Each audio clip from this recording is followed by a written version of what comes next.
সরকার নির্ধারিত ভাড়ার বাইরে কোথাও অতিরিক্ত ভাড়া নেওয়া হচ্ছে না বলে জানিয়েছেন সড়ক পরিবহন মন্ত্রী শেখ রবিউল আলম। তিনি বলেন, কোথাও অতিরিক্ত ভাড়া আদায়ের অভিযোগ পাওয়া গেলে ব্যবস্থা নেওয়া হবে। দুপুরে রাজধানীর মহাখালীতে আন্তজেলা বাস স্ট্যান্ড পরিদর্শন করে এসব কথা বলেন মন্ত্রী।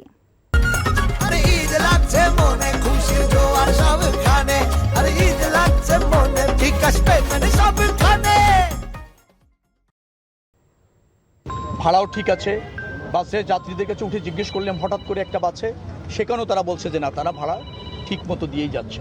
তো সব কিছু মিলিয়ে এই যাত্রাটা আমার কাছে মনে হয়েছে অনেক চ্যালেঞ্জ। আপনারা জানেন যে 1.5 কোটি মানুষ ঢাকা থেকে 2 দিন 3 দিনের মধ্যেই এসে যাবে, গন্তব্যে যাবে, প্রত্যন্ত অঞ্চলে যাবে। আবার প্রায় 80 লাখের মতো কুরবানিযোগ্য পশুও ক্যারি করতে হবে।